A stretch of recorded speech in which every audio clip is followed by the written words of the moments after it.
Ô, Márcio. Estamos entrando ao vivo.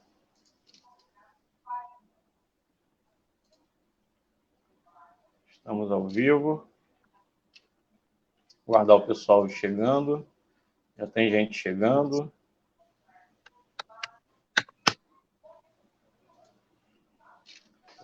Legal.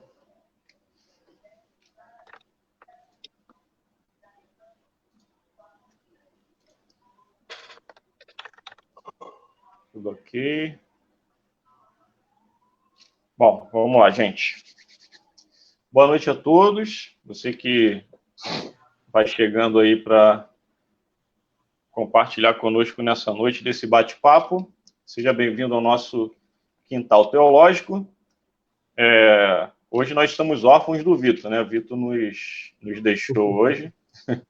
E é por isso que eu tenho um aviso importante para dar para vocês, tá? Vocês que têm nos acompanhado aí toda semana. A partir da próxima semana, nós vamos fazer as nossas lives às sextas-feiras, tá? Pelo menos nesse mês de maio, vamos fazer as nossas lives às sextas-feiras, no mesmo horário, 20 horas, para que o nosso irmão Vitor possa participar conosco, tá bom? Então, a partir da próxima semana, sexta-feira, é o nosso encontro.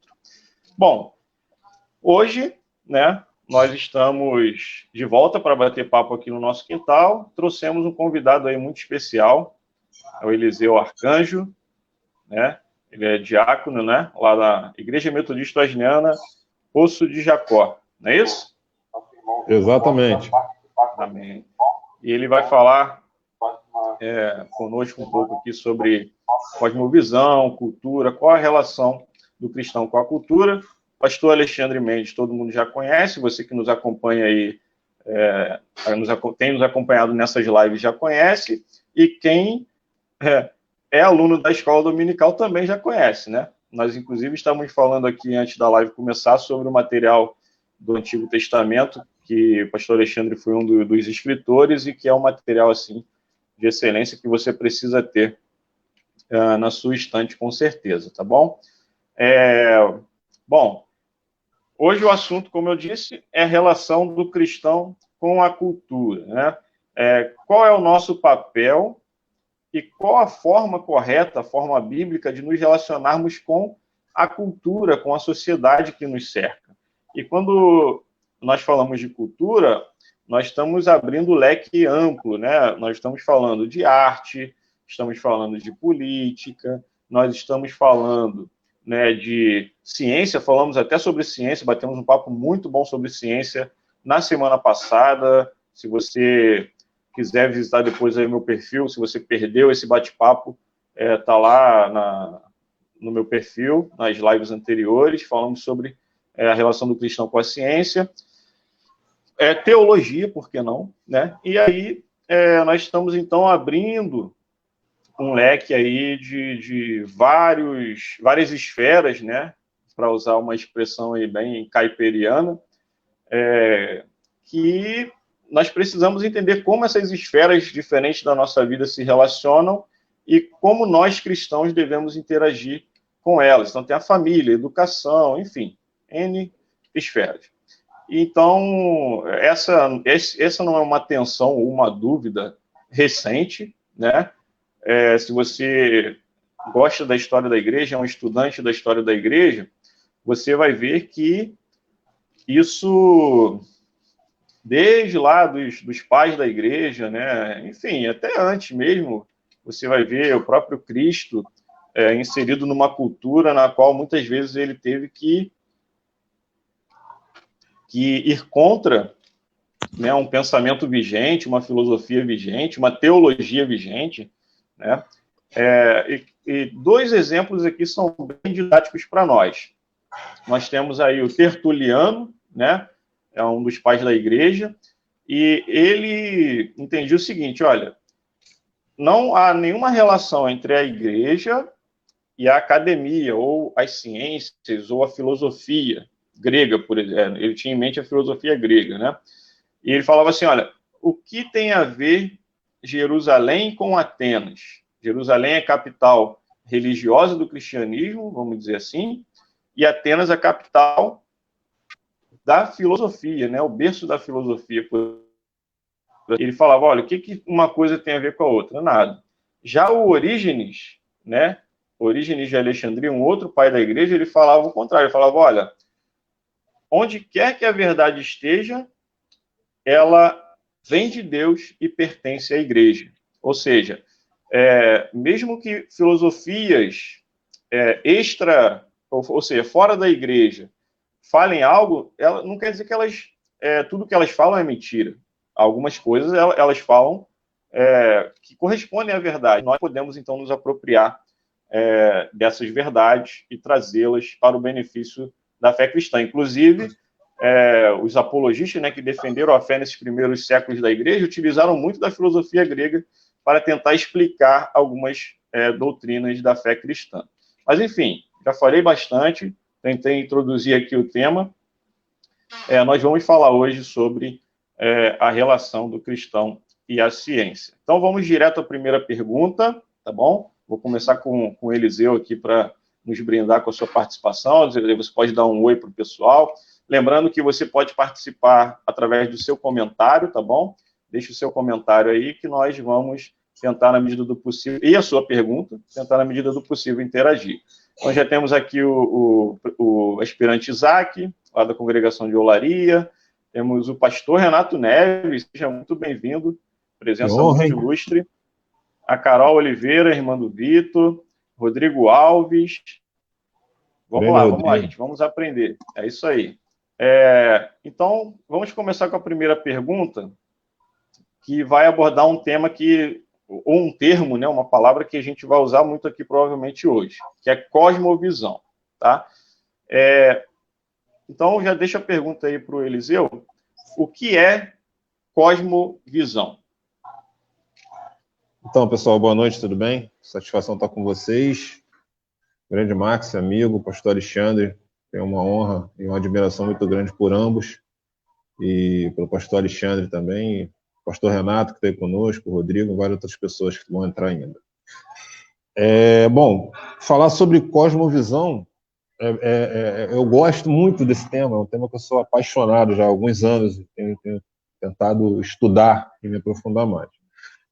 Eu gosto muito de duas definições, e eu até estou com elas anotadas aqui, que essas já ficam já na minha tela de computador.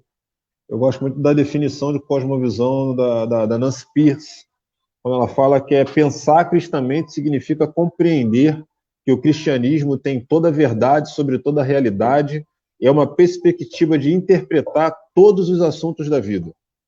Esse é um pensamento da Nancy Pierce, mas eu gosto também do James Sire, que é um outro pensador que é muito focado nessa área. Também fica aqui já na minha tela.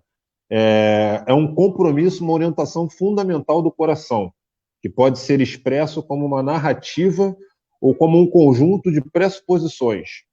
Esse eu acho muito legal. E tem um terceiro conceito, que é de um teólogo mais conhecido nosso, que é o Norman Geisler. Ele vai falar que é o modo pelo qual a pessoa vê ou interpreta toda a realidade, a estrutura por meio da qual a pessoa entende os dados da vida.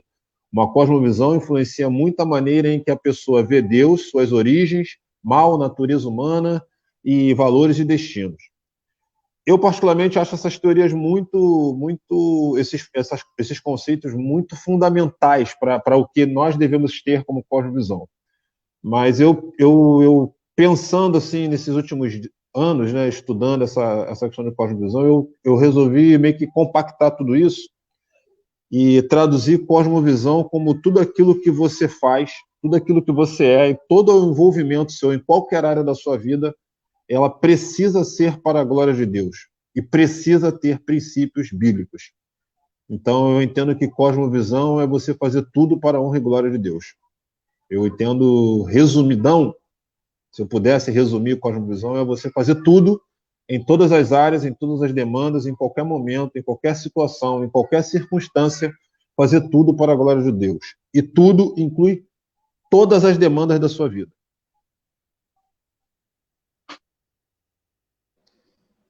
Amém.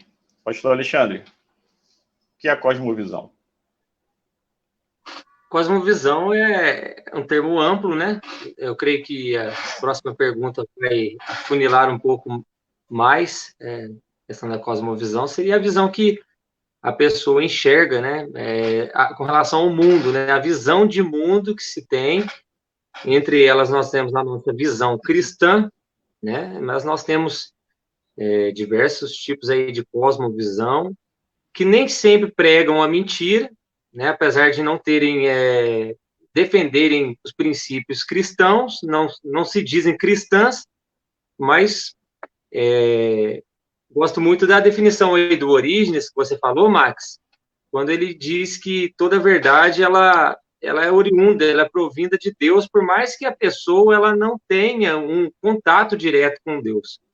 Deus, como fonte de toda verdade, e o Supremo Criador, ele dá a todo ser humano, né, ele compartilha, né, da sua imagem, da imagem de Deus, e ele gera verdades, né, ele pode gerar verdades, valores, princípios, né, nós vemos culturas aí que não são evangelizadas e há um princípio de verdade, até mesmo com fundo bíblico, né, mesmo sem esse dizerem cristãs. Então, cosmovisão é como eu enxergo o mundo, é que tipo de óculos que eu coloco para ver o mundo, né?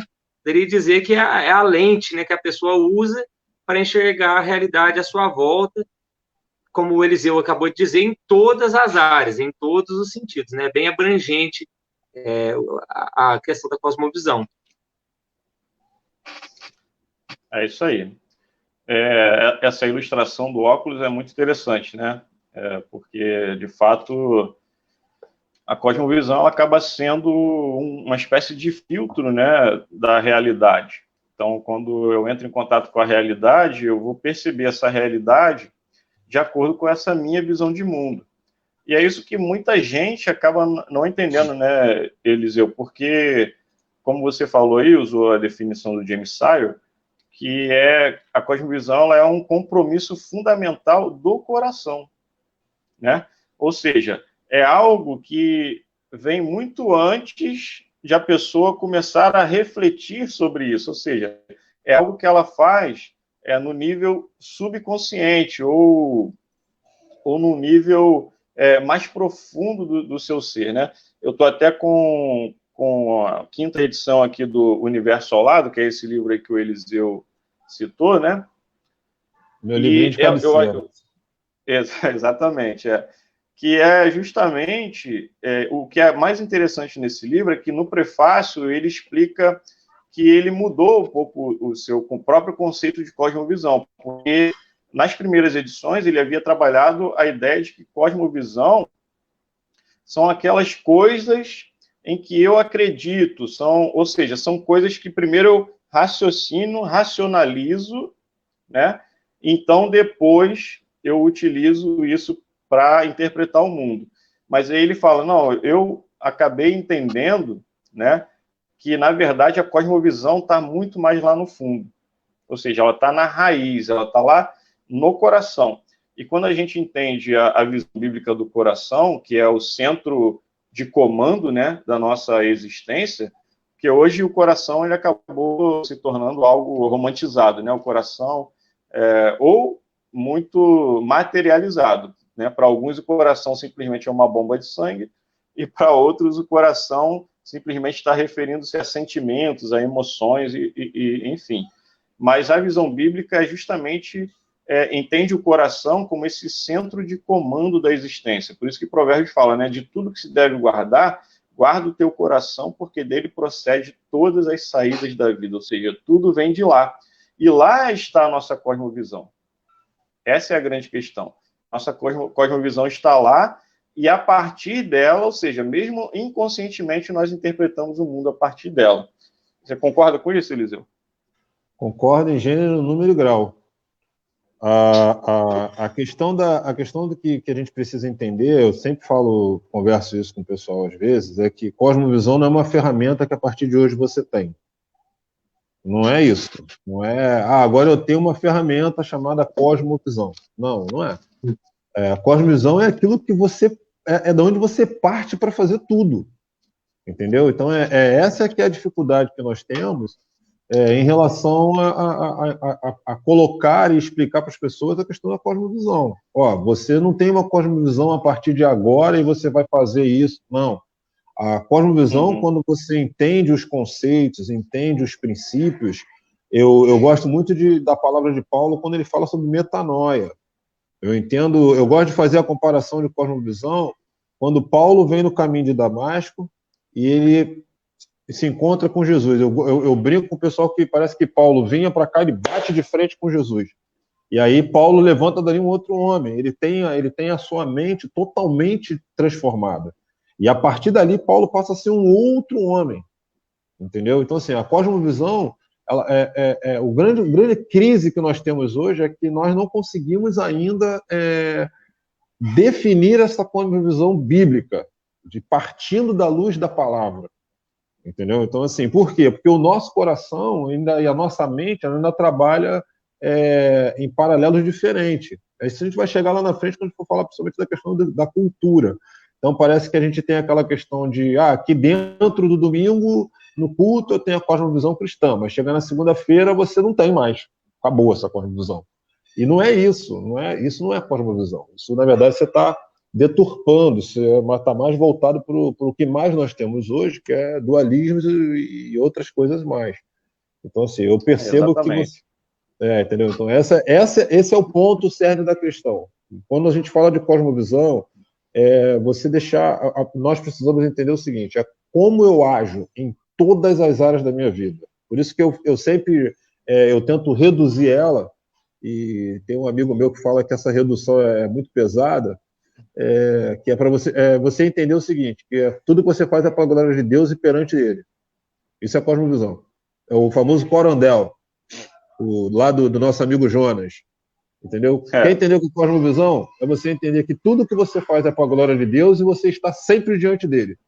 Então, quando você tem esta concepção, você começa o teu espírito, a partir do momento que foi renovado, a partir daquele encontro que Paulo teve, aí você começa a entender assim, não, peraí, meu amigo, eu preciso agir diferente. Eu preciso verdadeiramente agir à luz da palavra. Amém. Acho que você tocou num ponto interessante, que é a questão da metanoia, né, e da conversão de Paulo, porque, e aí eu vou passar para o pastor Alexandre comentar, porque uma vez que a gente entende que a cosmovisão está arraigada no nosso coração, aí eu passo a pergunta para o pastor Alexandre, qual é a importância da conversão nesse processo de mudança dessa cosmovisão? É extremamente importante. Sem a conversão, provavelmente nós vamos continuar reproduzindo uma cosmovisão avessa à vontade de Deus, né? Porque nós vamos conseguir distinguir depois traços de cosmovisão anticristãs, né? Ou seja, que não vão bater com aquilo que é pretendido pela vontade de Deus. Então, você tem um coração que é desviado dos propósitos de Deus, um coração que não é reto. Como o escritor aos Provérbios, ele trabalha muito essa questão do coração e da retidão, né, da justiça, é extremamente necessário o processo de conversão. Mas não a conversão, o sentimentalismo, que hoje nós vivemos numa sociedade onde o emocionalismo fala muito forte, né? Nós temos uma tendência muito grande de ênfase às emoções, seja nos cultos, a mídia apela para as emoções, tudo apela para as emoções. Eu entendo a conversão como um processo racional também. Claro, mexe com a parte emocional, nós somos seres dotados de emoção, ficamos alegres, tristes, mas a conversão que toca a razão, né? Como nós falamos na semana passada, o coração na Bíblia ele tem mais a ver com razão do que com a própria emoção, porque o coração do homem é enganoso, né? O coração do homem ele é traiçoeiro. Então, o processo de conversão ele vai nos levar para uma perspectiva de uma cosmovisão cristã. Nós vamos migrar de uma cosmovisão apartada da vontade de Deus, né, desviada, vamos dizer assim, dos propósitos originais de Deus para o homem, porque o homem produz cosmovisão baseado nos seus instintos também, na sua maneira de crer distante de Deus. Quando o homem se converte, ele tem esse choque que o Eliseu falou, né, com a cosmovisão bíblica, né, com a cosmovisão que vem de Deus. E aí é onde ele para de andar baseado naquilo que ele pensa ser correto e passa a agir de acordo com aquilo que Deus vê como correto. Então, eu creio que o processo de conversão ele é um marco, e não vamos dizer conversão como um ato isolado, né, de um encontro ali esporádico, apesar de que o Paulo viveu aquele encontro marcante, mas a gente percebe ali os 3 dias que ele ficou na casa ali cego, né, foi um processo de transformação que ele foi vivendo, né, em que aquela experiência mística com Jesus, ela foi o ápice, né, o ponto inicial que deu início a esse processo de mudança na vida do apóstolo Paulo, porque ele teve que reformular toda o modo de pensar dele. Não, ele era um fariseu, um judeu praticante ali, então a mudança, a conversão é maravilhosa, porque ela vai gerar uma visão diferente de tudo, né? A nossa vida, tudo muda, a perspectiva da vida, ela muda a partir da conversão, né? A conversão não nasce apenas de uma emoção, de uma música bem tocada, de uma pregação sentimentalista, mas que realmente mexe com a estrutura da pessoa. É interessante, Max, eu só falar uma questão aqui. Eu gosto também de mais 2 exemplos, quando a gente trabalha a cosmovisão, e aí, fatalmente, a gente entra na metanoia, que fatalmente vai falar de conversão, são mais 2 encontros de Jesus. Jesus, quando encontra com a mulher samaritana, o resultado desse encontro e o resultado de visão de mundo mudada, entendeu? E Jesus, quando encontra com um gadareno, cara. Nossa. Jesus, quando encontra com um gadareno, é um choque, assim, cara, é um negócio, bicho, é muito forte, sabe? Como um bom penteca, é forte, bicho. Então, assim, isso é legal você trabalhar essa questão da cosmovisão por essa linha, porque você percebe que traz resultados práticos na caminhada, na convergência, entendeu?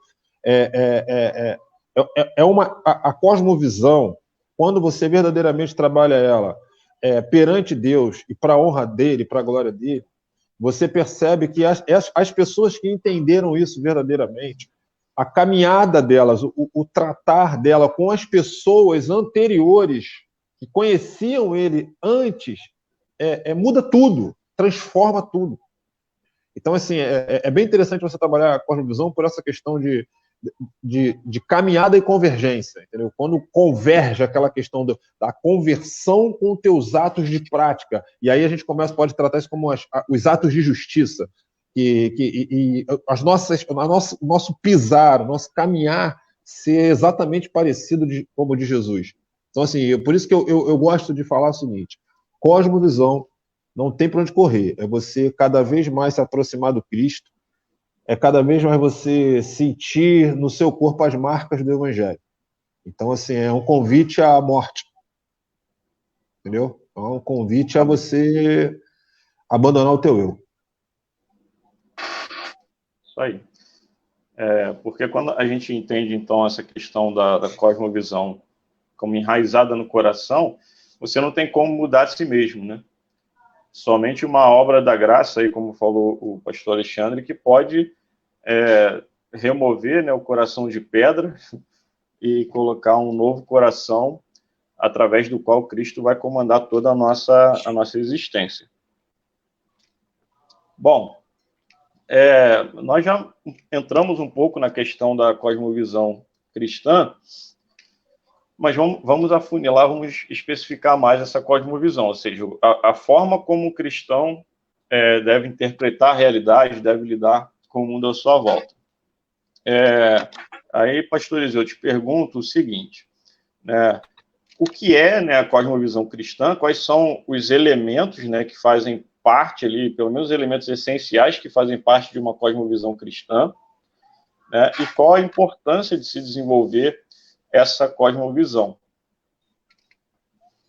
Olha, eu acho que a forma de você desenvolver, e que são os elementos básicos, que infelizmente a gente quase não trabalha, São 5 tópicos, entendeu? Deus, metafísica, epistemologia, ética e antropologia. Vou traduzir. Deus, ele existe ou não existe? Qual a natureza de Deus? Há mais de um Deus ou não há mais de um Deus? A questão metafísica é qual o relacionamento com Deus com o universo. Isso precisa ser trabalhado. O universo existe, qual a origem do universo? E a questão epistemologia. É possível saber, entender e conhecer? Ou não é possível? Existe verdade? Não existe verdade? Se existe verdade, o que é a verdade? De onde parte a verdade? Isso é bem interessante a gente trabalhar esses quesitos. A outra questão é a questão ética. Existem leis que são morais, que regem a conduta humana, ou não existe? O homem está largado a si próprio. Elas são absolutas, isso é relativo. A lei moral é absoluta ou ela é relativa? E a questão antropológica, que vai dizer se o ser humano é apenas um corpo, se ele é matéria, tem uma dimensão espiritual ou não tem, qual a origem do ser humano, existe ou não existe vida após a morte, existe ou não existe eternidade, como é que a gente trabalha isso?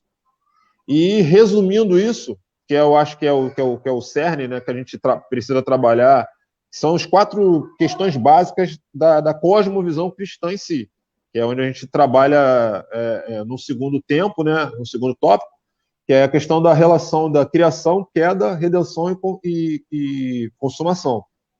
Eu acho que esse é o ponto que a gente precisa trabalhar, que é coisa pra caramba.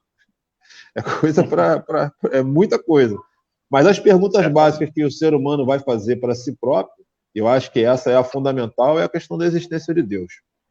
Essa questão da existência de Deus e como você se relaciona com esse Deus é fundamental para você entender a sua cosmovisão. E aí você vai entender essas 4 palavrinhas básicas: criação, queda, redenção e consumação. Amém. Pastor Alexandre? Muito bom aí, Eliseu. Então, o que o Eliseu falou, acho que resume bem o que eu penso. Eu acho que o ponto de partida é muito importante, né? Quando você tem um ponto de partida de Deus, aí, né? O Deus bíblico, né? Definir o que é Deus. E eu vejo que um dos grandes desafios que nós temos hoje, Max, eu não sei se você vê isso, eu acho que é reflexo da pós-modernidade. O Eliseu entrou aí nessa questão dos absolutos, do relativismo. É porque nós vivemos numa sociedade em que parece, aí tem a questão ética, os valores, verdades, parece que tudo é relativo. Então, o que é verdade para você não é verdade para mim. Então, acho que nós vivemos numa sociedade muito complicada com relação a isso. Da pós-modernidade, em que muitas coisas perderam os absolutos, valores, tudo parece que é efêmero, é passageiro, mas quando você parte de Deus, do Deus revelado na Bíblia, nós começamos a entender que há absolutos, algumas verdades que são inegociáveis, há pontos de vista, né, algumas diretrizes de Deus que são inegociáveis para o homem, independente do tempo. Muita coisa, é claro, é flexibilizado, porque nós temos na Bíblia uma diferença clara de contexto e cultura. Né? Quando Paulo, por exemplo, ele escreve sobre a participação das mulheres nos cultos, né? A mulher deve ficar em silêncio. Nós entendemos que é uma questão cultural da época.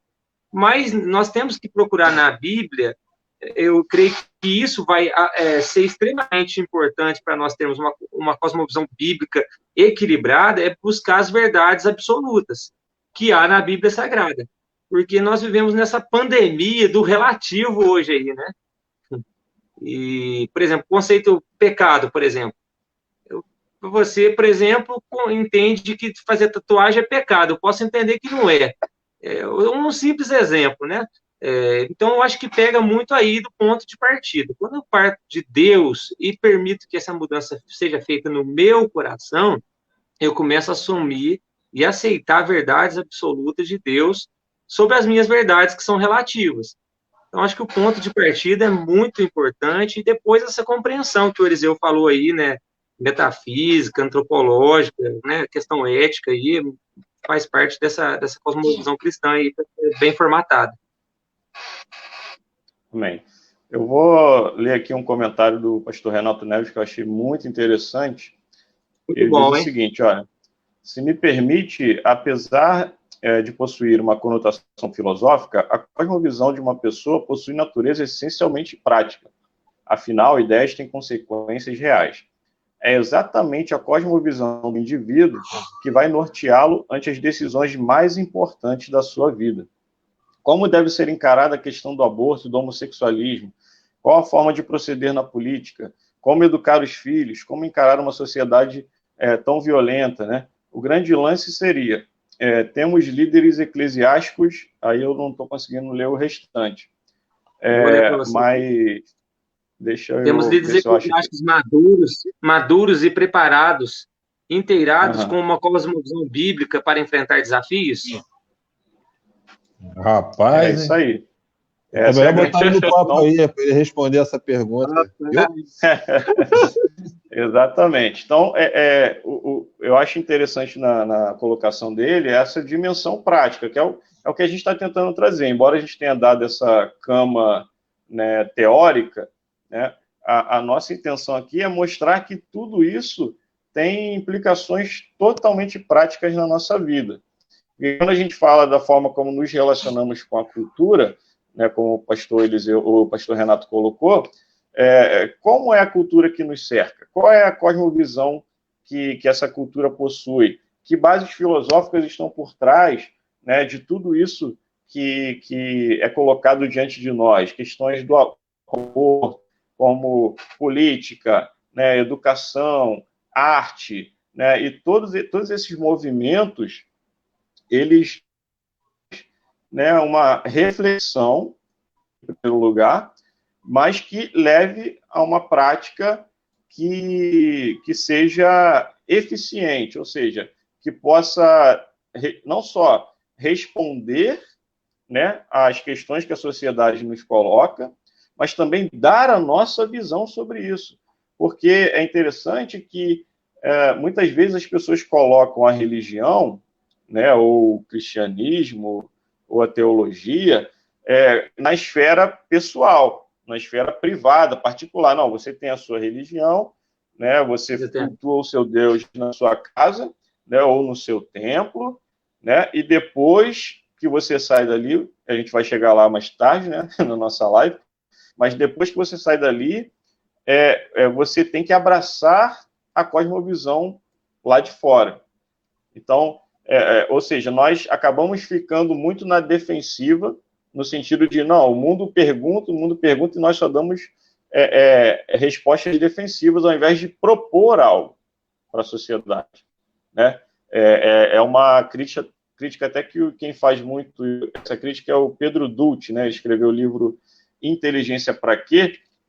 E ele fala justamente dessa dificuldade que nós temos hoje, né, de propor ideias, de assumir a vanguarda do debate, né, do debate público, né, de nós estarmos ali na linha de frente, colocando as questões em pauta e não simplesmente deixando que o pensamento secular paute todas as questões e nós só recebamos isso de forma passiva. Então, agradeço aí a participação do pastor Renato Neves com essa contribuição aí muito, muito preciosa. Quer comentar, Eliseu? Você é um rapaz muito polido, né? Mas, assim, ele fez uma segunda colocação sobre a questão de liderança, sobre a questão da liderança. Se temos líderes eclesiásticos, no caso pastores, né? Vamos categorizar, né? Pessoal aí o clero, né? Alexandre, daí para cima, preparados para esse tempo. Eu, particularmente, eu acho que não. Eu acho que não. Isso eu falo isso com muito pesar, tá? Com choro no coração. Infelizmente, grande parte dos nossos pastores não estão ainda atentos a isso. Não estão ainda atentos a essa comunicação, que eu acho que é essa palavra, com todas essas categorias que ele colocou ali, entendeu? E isso é preocupante, porque quando a gente fala isso na esfera pública, e você, como falou, uma questão muito interessante, que é o quanto nós fomos ensinados décadas e décadas e décadas a ter uma religiosidade dentro da nossa casa. E as outras religiões não são assim. O islamismo, por exemplo, que é quem tem assombrado o mundo de fora a fora, ele não é assim. O islâmico ele tem uma postura independente do local. E o cristão não é. Entendeu? Por quê? Porque antigamente, eu lembro que quando eu era moleque, tinha lá meus 10, 8 anos de idade, quando eu saía de Bíblia na esquina da minha casa, o pessoal, os meus amiguinhos que jogavam bola comigo no sábado, falavam que lá vai o bobo, lá vai o bobão, que está indo para a igreja, entendeu? De Bíblia e tal. E hoje em dia, se você coloca 10 meninos cristãos e 10 meninos não cristãos, você não sabe mais quem é quem. Você não sabe mais quem. E não é pela questão apenas de estar ou não estar com a Bíblia na mão. Entendeu? Então, assim, eu entendo que a nossa liderança, e nesse caso eu coloco nós e pastores, nós que estamos aqui falando e somos formadores de opinião, nós precisamos tomar muito cuidado com essa comunicação com essa galera que está chegando. Essa galera que vem aí dos 10, 9 anos de idade. Eu tenho um filho de 9 anos de idade. Se eu tomar cuidado, eu não consigo me comunicar com ele. Até essa galera de 29, 30 anos. Entendeu? É muito amplo isso, entendeu? Isso é muito amplo. Mas fechando essa questão, eu entendo que nós não estamos preparados, que a liderança, na grande maioria, não está preparada, entendeu? A essa comunicação do evangelho na prática. O evangelho na teoria, ele está tranquilo, cara. A teologia na teoria, a gente tem aí a torta e a direita de todo o formato, certo e errado. Agora, na prática da vida, que é o que a gente vai tratar de cosmovisão, voltando aí ao que nós falamos de Paulo, da mulher samaritana, do gadareno e outros encontros mais que na vida prática deles trouxeram resultados reais às suas comunidades, eu acho que esse aqui é o X da questão. Se a minha comunidade que eu faço parte, se a minha igreja, se a minha casa, se eu estou sendo prática, se eu estou tendo vida prática daquilo que eu aprendo no domingo, que eu aprendo na terça, que eu aprendo no dia a dia, entendeu? Se a EBD, para mim, ela faz sentido na segunda-feira, quando eu pego o BRT, que é o meu caso aqui, ou quando o cara pega o trem, entendeu? Aqui é o trem, aqui é o trem. Aí é o trem, né? Então, o pastor Alexandre Mendes é o cavalo mesmo. Não tem nada de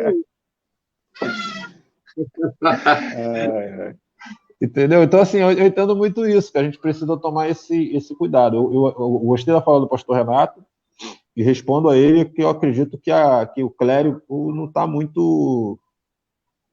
Não sei nem se está preocupado, mano, com essa situação aí.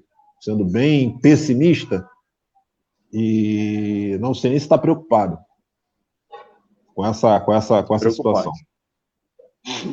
Preocupante. Só mandar um abraço aqui para o meu amigo Ramon Montenegro, né, grande amigo, trabalhamos juntos aí há alguns anos, fizemos uma boa amizade, graças a Deus. E se você curte música boa, de boa qualidade, vá no perfil desse rapaz aí, Ramon Montenegro. O cara é fera. Gostei. Daqui a pouco a gente vai falar sobre arte, sobre essas questões aí. Pastor Alexandre, quer comentar também sobre essa questão? Então, quando eu li a pergunta aqui do pastor Renato, por exemplo, aqui, ele fez várias indagações aqui, por exemplo, qual a forma de proceder na política? É um dos temas aí amplos. Eu já participei ativamente aqui na política do meu município, acho que o Max sabe disso, né? Fui vereador aqui, fui presidente da Câmara, cidade pequena. E, assim, um grande problema que eu tive não foi com relação ao meio político, mas foi, assim, a compreensão até do pessoal que é cristão, dos irmãos. Porque ainda há no nosso meio muitos cristãos que veem com maus olhos a participação de outro cristão no meio político. É claro, a política no nosso país, gente, ela está desgastada, a corrupção, mas se não tiver sal, se não tiver luz, de que adianta a luz para ficar escondida, como Jesus disse?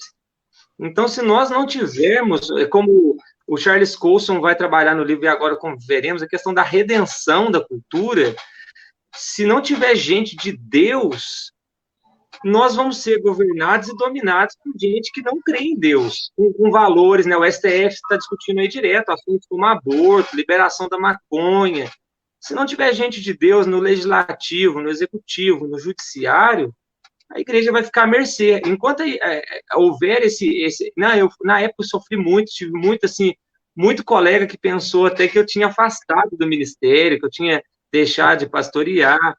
Por quê? Porque nós trabalhamos com uma vida dupla. A minha vida cristã e a minha vida secular, vamos dizer assim.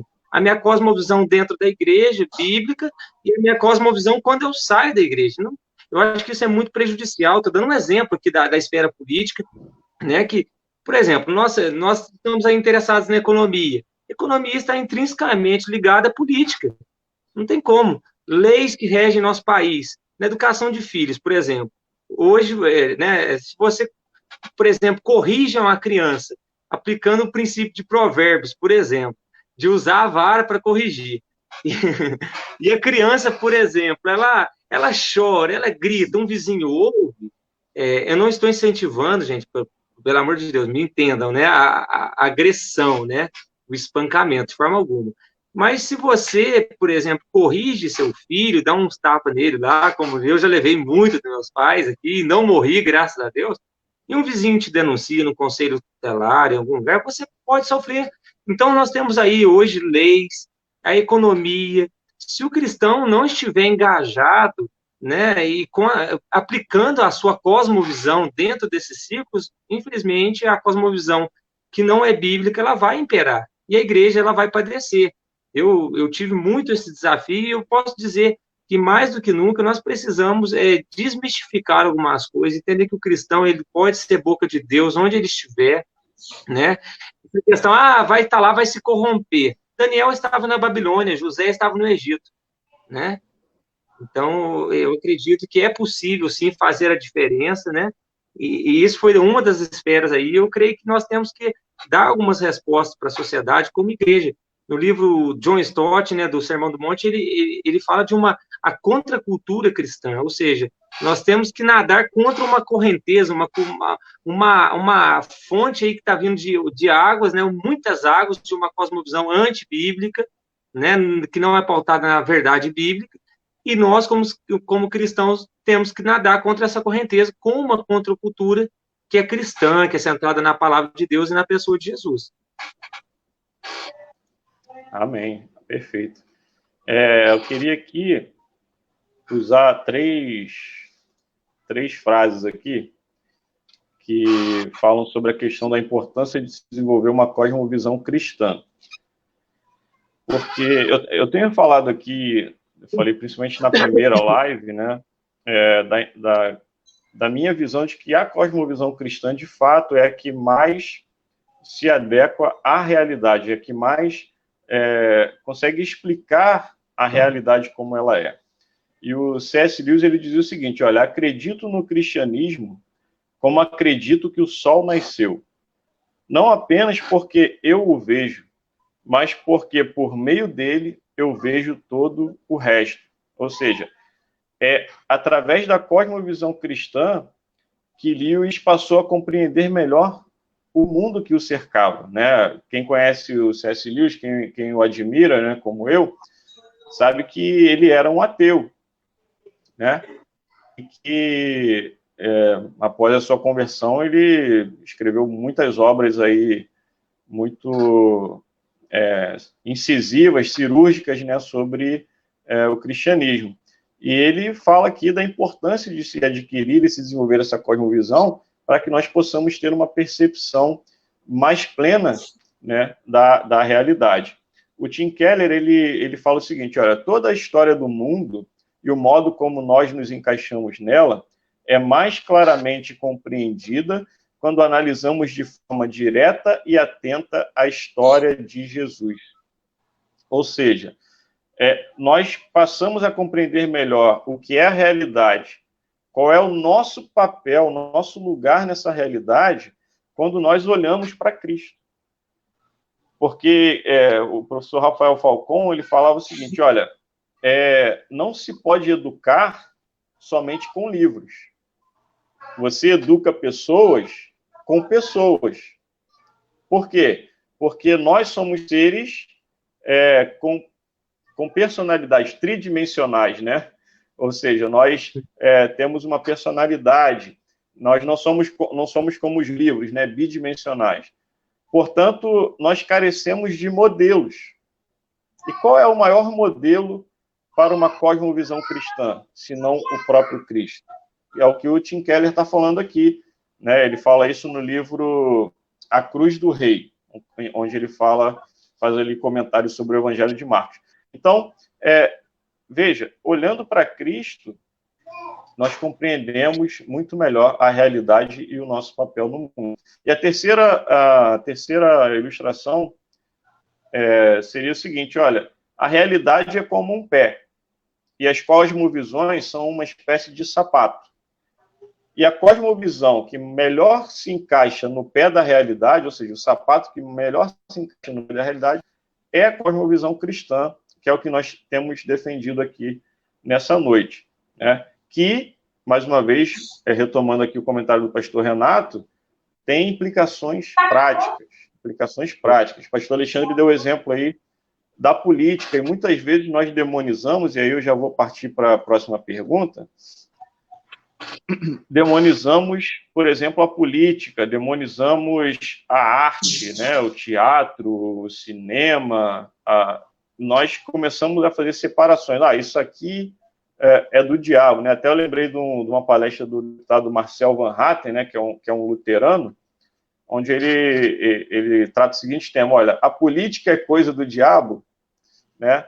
Ele está tentando justamente desmistificar essa questão de que o cristão não deve se envolver com política, ou não deve se envolver com teatro ou com cinema, né? Porque são coisas do mundo, do diabo.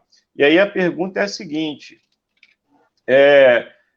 nós podemos separar, vou começar com Eliseu, podemos separar as diversas áreas da vida em categorias, né, como sagrado e profano, ou seja, há espaço na cosmovisão cristã para esse dualismo, Eliseu?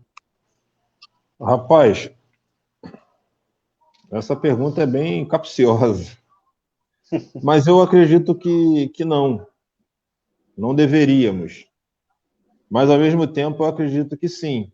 Em determinado momento, você deve saber o que pode ser profano para você. Vou dar um exemplo da música, tá? Minha formação toda é música, eu sou músico, fui músico profissional anos da minha vida, toquei por aí afora, enfim. Hoje, para mim, certas situações da música, para mim, são profanas.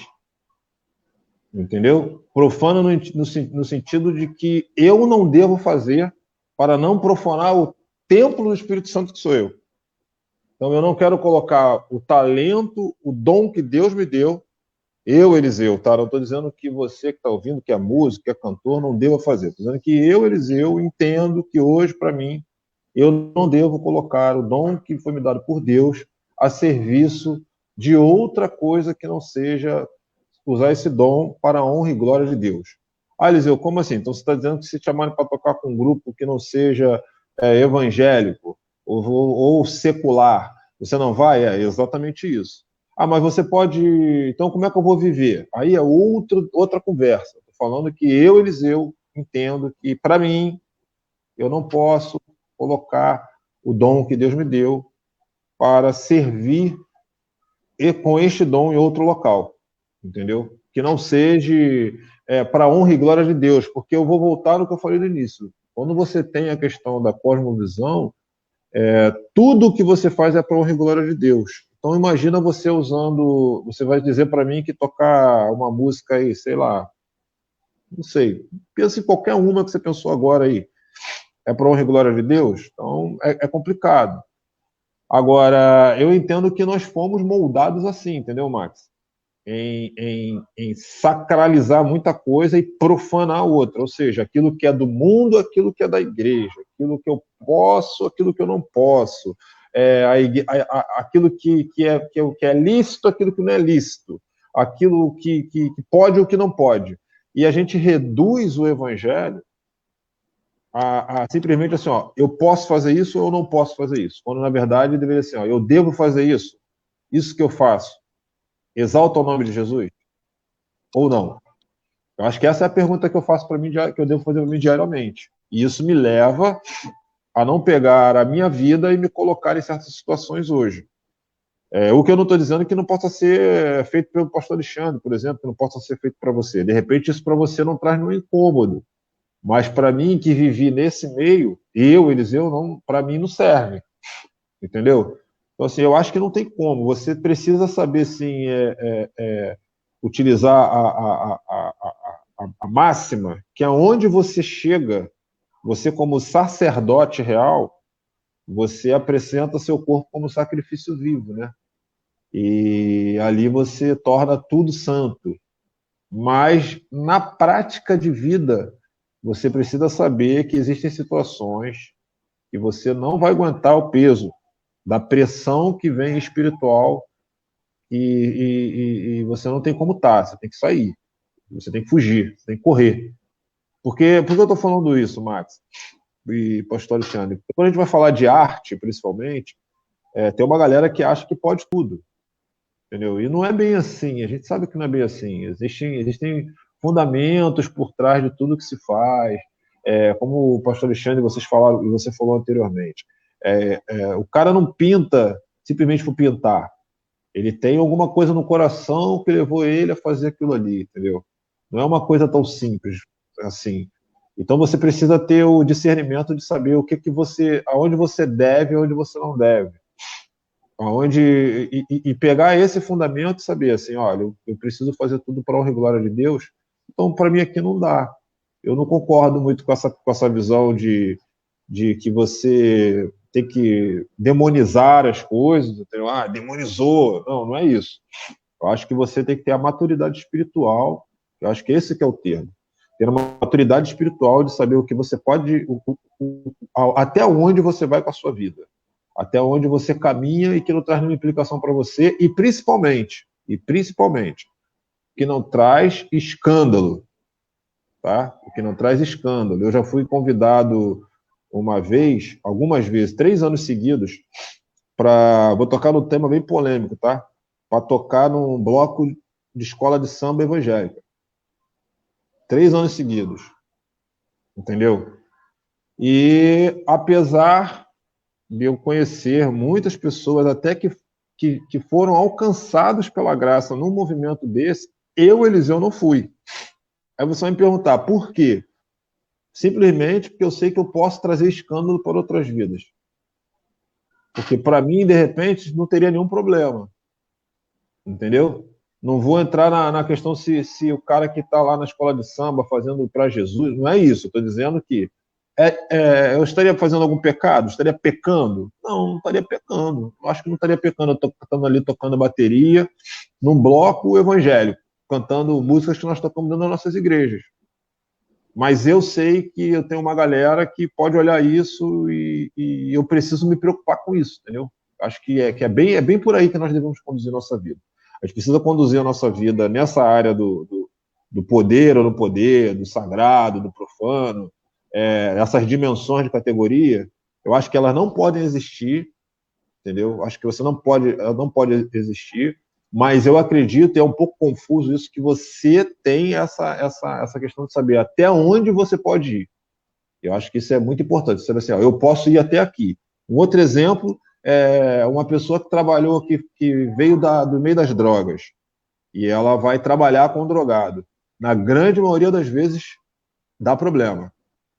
Na grande maioria das vezes dá problema. É um processo muito longo até essa pessoa conseguir uma libertação e conseguir chegar num drogado, chegar numa pessoa e levar o verdadeiro evangelho. Mas na grande maioria o que a gente vê são essas mesmas pessoas ao longo da caminhada caindo no mesmo problema. Então, assim, essa categoria de você sacralizar ou profanar, eu enxergo dessa forma. É uma visão até meio confusa, eu confesso para você. Pastor Alexandre, concorda ou tem algum outro ponto de vista? O pastor Renato colocou a bola na marca do pênalti para eu chutar, né? Eu ia mencionar esse texto de Paulo aí, onde Paulo disse: todas as coisas me são lícitas, mas nem todas edificam, né? E outro lugar ele disse: nem todas me convêm. Ele trabalha também uma questão em Filipenses, até preguei isso no domingo, que nós não devemos ter em vista somente o que é nosso, né? Nosso próprio interesse, mas também o interesse do próximo. E aí é o que o Eliseu falou, pega muita questão assim, isso aí vai gerar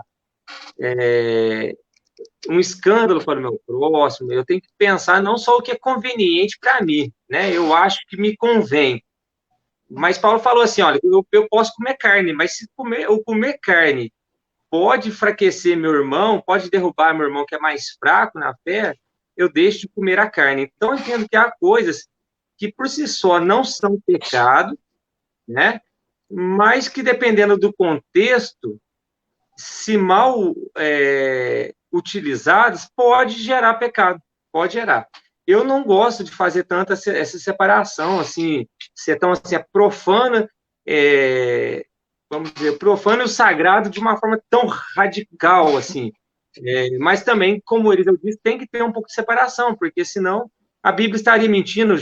O apóstolo Tiago, ele vai escrever que aquele que ama o mundo é inimigo de Deus, ou seja, João trabalhou muito a questão do mundo, né, a questão do mundo e a questão da vontade de Deus, sendo algo antagônico à vontade de Deus. Então, nós temos aí várias coisas, situações e práticas do mundo que são antagônicas, ou seja, seriam profanas, né, se fôssemos substituir o termo ali na Bíblia. Agora, eu fiquei com uma dúvida aí, porque o Eliseu é músico, né, e a gente tem que provocar um pouquinho.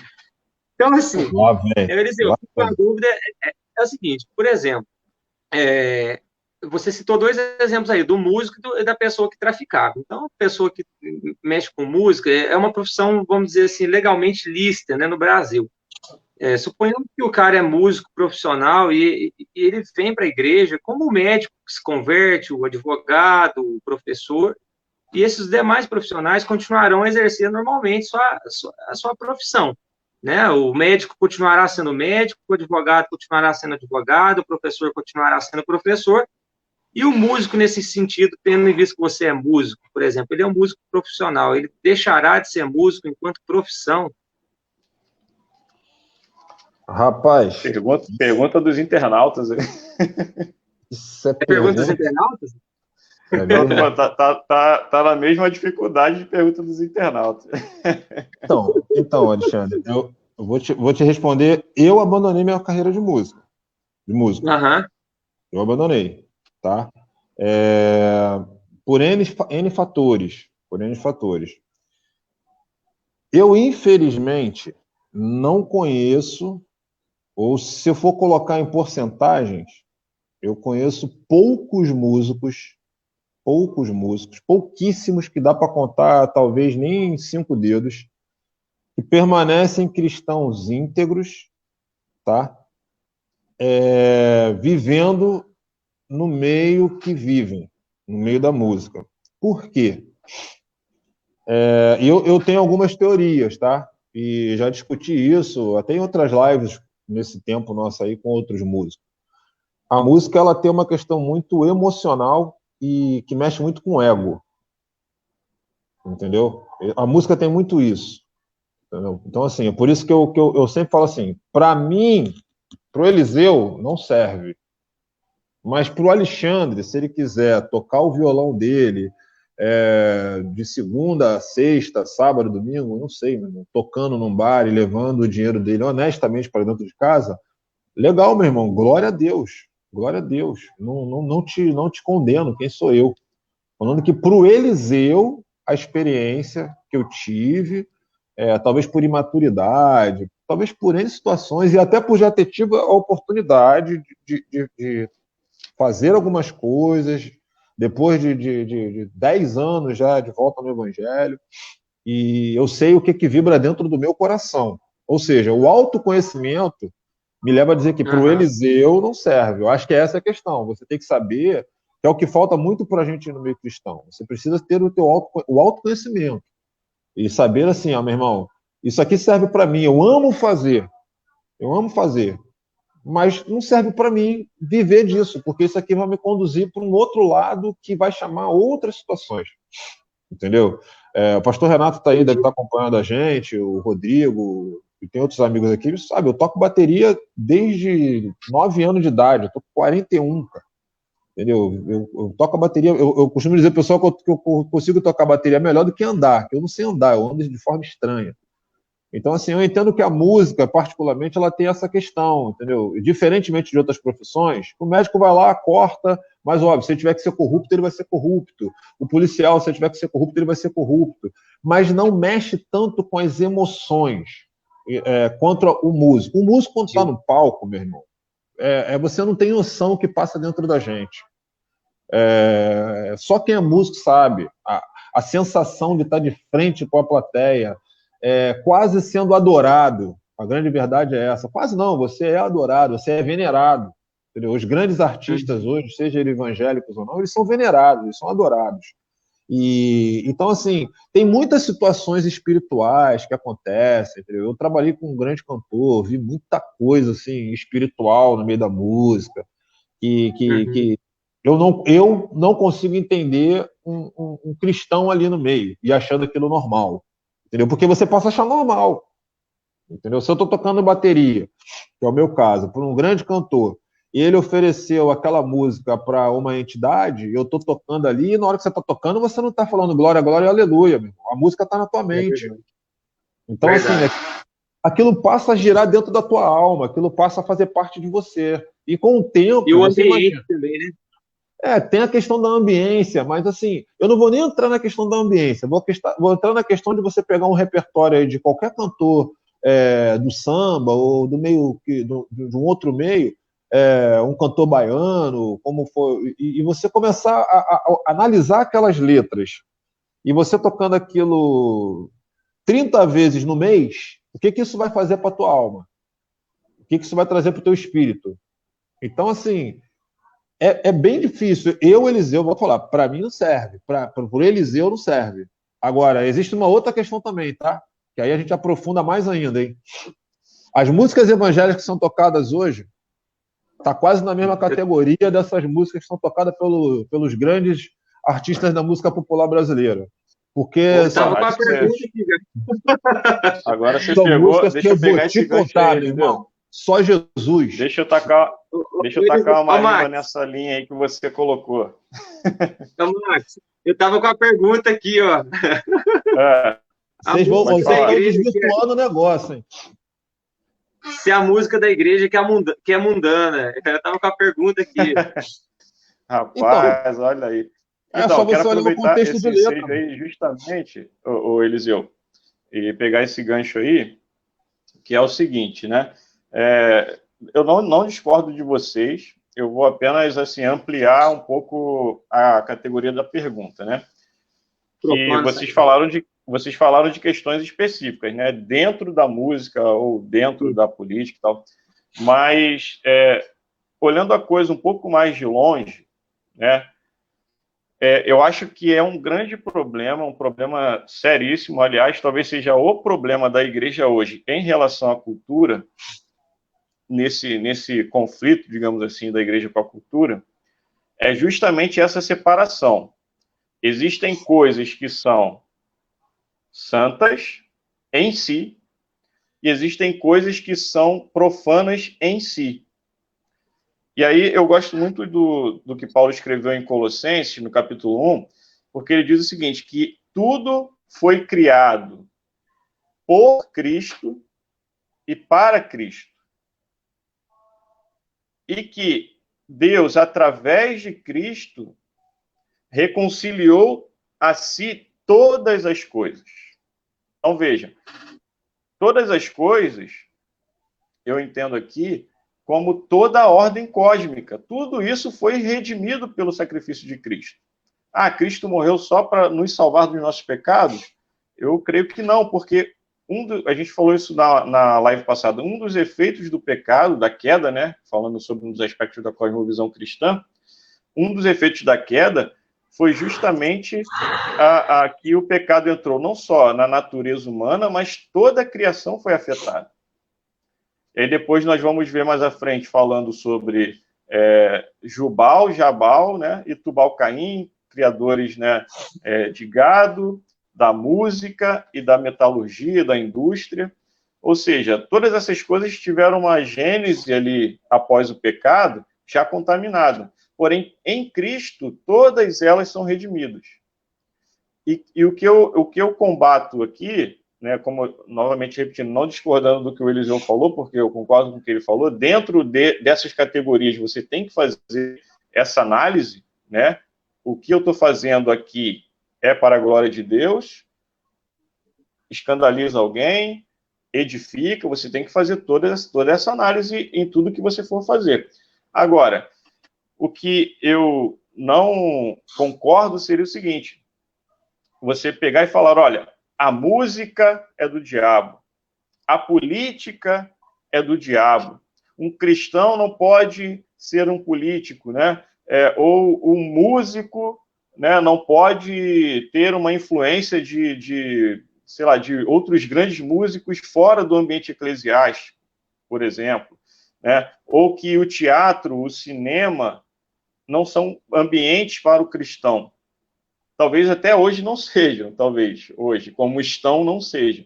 Mas o que eu combato é a ideia de que, em si, essas coisas são profanas. Não são. Porque em Cristo elas foram redimidas. Então, eu posso ser um cristão e um ator. Eu posso ser um cristão e um músico. Eu posso ser um cristão e um pedagogo, né? Eu posso ser um cristão e um cientista, a gente falou sobre isso na live passada. Eu posso ser um cristão e um político. Aliás, é desejável, no meu ponto de vista, que assim seja. Porque se o cristão ele adentrar essas esferas, aí daqui a pouco a gente vai para a próxima pergunta. Será que o objetivo do cristão em adentrar essas esferas é conquistar tudo ali, como um tabuleiro de War, né? Quem jogou War aí sabe. Mas assim... Desafio aí, quem quiser. Exatamente. Ou como que deve ser essa influência do cristão? Então, o meu ponto é o seguinte: em si mesmo, essas coisas não são profanas, porque elas podem ser usadas para a glória de Deus. Por exemplo, tem pessoas que não demonizam a música, mas demonizam um estilo musical. Por exemplo, não, mas o samba, né, tem muito batuque, ele é um ritmo que provém de culto a demônios, a espíritos. Aí você pega, por exemplo, um Luiz Arcanjo, que faz um CD só baseado nesse ritmo, e é uma coisa linda, né? Então, ou então, um exemplo que eu dou muito, né? Por exemplo, eu gosto muito do C.S. Lewis, né? Falei até nessa live já. E alguns não sabem, mas ele escreveu um livro chamado, aliás, uma série de livros chamada As Crônicas de Nárnia. E 3 desses livros viraram filmes. E aí você vai assistir o filme, aí o cristão, né, ele pensa assim, poxa, mas tem fada, tem bruxa, tem até Papai Noel no Leão, a Feiticeira e o Guarda-Roupa, né? Tem o fauno, tem os anões, ou seja, são seres de várias mitologias, da mitologia nórdica, principalmente, né? E que estão ali presentes. E aí a pessoa fala, poxa, mas como é que eu vou assistir um negócio desse? E aí, quando você vai ver o enredo de toda a história, ela está baseada, principalmente o Leão, a Feiticeira e o Guarda-Roupa, né? Está baseada no sacrifício de Cristo. Um outro filme, por exemplo, O Senhor dos Anéis, também, ele tem uma base cristã, mas que nós acabamos demonizando por conta de estereótipos. Então, é isso que eu combato. E aí, pegando o gancho do Eliseu, que ele deixou no final aí, um gancho polêmico, né? Ele fala o seguinte, olha, hoje na igreja tem muitas músicas que aí ele falou que são iguais às que estão lá fora, né? Eu diria que são piores, né? Que não são bíblicas e estão inseridas no culto. Eu gosto muito de algumas músicas, né, de cantores não cristãos. Outro dia um pastor amigo meu compartilhou no Facebook o Louis Armstrong, né? Cara, que coisa linda. E E aí você chega na igreja, escuta determinadas canções e o povo ali achando que está com aquilo, adorando ao Deus verdadeiro, e não está, porque aquela letra não é bíblica, né? Então, o que eu combateria, né? Aí já eu estou tratando a questão sobre um outro ponto de vista, né? O Eliseu e o pastor Alexandre falaram muito bem sobre questões específicas que nós precisamos analisar, né?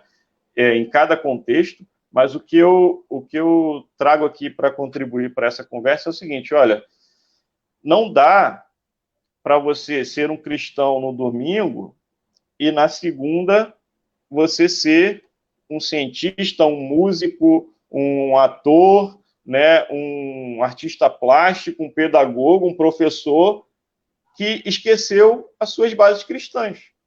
Ou seja, você separou uma coisa da outra. Essa separação eu vejo que não é bíblica. Por quê? Como o próprio Eliseu falou, tudo que fazemos é para a glória de Deus. E em todo tempo. Porque em todo tempo estamos diante dele. Então, é como Paulo falou, quer vocês comam ou bebam, ou façam qualquer outra coisa, façam tudo para a glória de Deus. O que Paulo está usando ali? Um artifício literário. Ele está partindo das coisas mais simples para dizer, olha, até isso você tem que fazer para a glória de Deus. Logo, todo o restante você tem que fazer para a glória de Deus. Então, eu só queria contribuir com esse ponto aí. Alguém quer comentar? Então, acho que dentro do ciclo, do nosso ciclo cristão, nós temos um conceito muito limitado do que glorifica a Deus. Aquilo que Deus se sente honrado e glorificado. Por exemplo, quando eu trabalho com excelência, e Paulo vai falar muito isso, né? Para os servos lá em Colossenses, fazer tudo como se estivesse fazendo ao Senhor Jesus Cristo. Era um trabalho de um escravo, né? Ou seja, aquele trabalho ali deveria ser feito com o maior carinho possível, como se estivesse sendo feito para Deus. O marido, ele fala que deve tratar a esposa como Cristo trata a igreja. Ou seja, uma relação de casamento, ela é espiritual, ela se torna espiritual. Eu acho que nós limitamos o conceito de, e aí que há esse dualismo, do que glorifica a Deus. Se a gente pensa, ler a Bíblia glorifica a Deus, orar glorifica a Deus, estar no culto glorifica a Deus. E quando eu sou pontual no meu trabalho? Quando eu sou justo no meu trabalho? Será que isso Deus também não é glorificado? Então, eu acho que o pastor Rick Warren, no livro Uma Vida com Propósitos, volta lá do capítulo 12, ele vai trabalhar essa questão de viver para a glória de Deus, né? Muitos pastores, inclusive, vivem com esse peso, né? Por quê? A gente entende vamos pensar o lazer. Pastor pode ter lazer? Deve ter lazer. O lazer do pastor glorifica a Deus? Sim, sim. Né? Então, assim, eu jogo bola, faço caminhada, eu gosto de nadar, mas parece que essas atitudes são atitudes para a carne, né? Nós fazemos eu acho que nós trabalhamos muito com a visão platônica de dualismo, né? Corpo e alma, né? Então, tem coisas que são carnais, são para a carne, então isso aí não glorifica a Deus. Quando eu cuido da minha saúde, por exemplo, eu não estou glorificando a Deus, né? Cuidar do meu corpo físico, se eu vou numa academia, se eu faço nada, se eu me alimento bem, né? Então, até a alimentação, é o que você falou, quando é o que comer, por exemplo. Eu não estou desonrando a Deus quando eu sou um diabético, por exemplo, e eu estou comendo muito doce, eu não estou atentando quanto tempo. Parece que o pecado é beber e fumar. Mas quando eu tenho colesterol alto e como uma carne gorda, como aqui em Minas, a gente come muito porco, por exemplo, tem muito leitão aqui, né? E a gente come no Natal. Se eu tenho um colesterol alto, problema cardíaco, e eu estou ingerindo esse tipo de alimento, eu não estou desonrando a Deus? Então, eu acho que o conceito de glória, o que glorifica a Deus, quando eu entendo que eu posso glorificar a Deus através da arte, através do meu trabalho, esse conceito, eu acho que aí consegue extrapolar os limites da parede da igreja, né? E aí é onde você vai viver que tudo foi regenerado por Jesus, tudo é para a glória de Jesus. Amém. Eliseu, quer falar alguma coisa antes da gente partir para a próxima? Não, eu acho que a gente, assim, porque o que acontece? Esse é um tema, é o que eu volto a dizer, a questão da música em si é muito complexo, isso tem uma complexidade muito grande, entendeu? A questão da música, porque trabalha a questão de emoções, de composições. Eu, por exemplo, tinha uma época que eu gostava muito de uma música, estava até comentando isso hoje de tarde com a minha irmã, Tempo, Tempo, Tempo, que é Oração ao Tempo do Caetano Veloso. Eu gosto de Caetano Veloso, por exemplo. Sempre gostei do Caetano, de Djavan, Gilberto Gil. E um dia eu tava cantando essa música, um amigo meu que nem cristão me perguntou, cara, tu sabe qual é dessa música? Tu sabe o que é, qual é a intenção dessa música? Eu falei, cara, tá falando do tempo. Aí ele pegou e me explicou qual era a intenção da música, quem era o tempo, que aquilo era um canto de macumba, né? Que era um ponto de macumba que era cantado e que o Caetano Veloso musicou. E aí foi me falando várias outras, assim, sabe? Então, assim, a música, ela tem um poder muito grande de mexer com as emoções, entendeu? Então, assim, é muito grande. Por isso que me irrita muito a música evangélica hoje. Me irrita muito. A qualidade das letras, não estou dizendo a qualidade de quem executa. Músicos bons nós temos excelentes, não é isso. Eu me prendo muito na questão da letra. Me irrita muito, me irrita muito. Eu tenho mostrado aqui como eu estou um período aqui na casa da minha mãe, né, do meu pai, né, devido ao falecimento da minha mãe, eu tenho escutado algumas coisas aqui com o meu sobrinho que é músico, e a minha irmã que gosta muito de música, tal, a gente está sempre escutando alguma coisa. Eu apresentei para eles hoje um projeto chamado Projeto Sola. Os caras pegam, não sei se vocês conhecem. Pô, o Projeto Sola. Uma live ontem, se eu não me engano, né? Maravilhosa, maravilhosa. Entendeu? Então, assim, eles pegam a Bíblia e cantam a Bíblia. Entendeu? Então, assim, é surreal, é um deleite. E são excelentes músicos, são excelentes músicos. Então, assim, a música ela tem um poder que é totalmente diferente de qualquer outra profissão. Isso eu posso te garantir. Se você pegar um médico e você pegar um músico, ele não tem a mesma satisfação na alma, eu me arrisco a dizer, tá? Que tem um músico quando acaba de fazer um show. É diferente. Ele pode operar uma cabeça, um cérebro, e é diferente. Assim, o processo é diferente. Eu não estou dizendo que é melhor ou que é pior, tá entendendo? Vocês me entendam bem. Eu não estou dizendo que o músico é melhor ou que é pior que o médico. Não é isso. Eu estou dizendo que a música em si ela tem um poder que as outras profissões não têm. Entendeu? Então, isso é que a gente precisa tomar cuidado, principalmente no nosso ambiente de culto, o que nós cantamos, as letras. Eu sempre, às vezes algumas pessoas me chamam para falar para ministérios de louvor, para essas questões, eu sempre falo para o pessoal o seguinte, pega suas músicas e submetam ao crivo da palavra. Se eu desafio qualquer um aí, de 50 vai sobrar umas 5, se sobrar isso tudo. Entendeu? Mas por quê? Aí você tem que analisar a palavra. Mas aí tem um outro problema. A maioria dos músicos, grande parte dos ministérios de louvor, estão muito centrados em tocar aquelas músicas que estão na moda, que estão tocando no momento, porque a igreja também quer ouvir aquilo que ele ouviu durante a semana. Então, tá vendo como é que é um tema? Aí tem que fazer outra live, cara. Tem que fazer uma outra live. Eu acho que a música... tem que fazer outra live. Aí já está entrando em um outro tema, né? Tema e da outro música. tema, entendeu? Então, assim, pode ser uma live para o futuro. Outra live. É muito bom, muito bom. Então, tem várias participações aqui, o Valdeci, lá de Niterói, um abração. O meu amigo Ramon também está participando bastante aqui. Josué Viana deixou algumas perguntas aí bem perspicazes.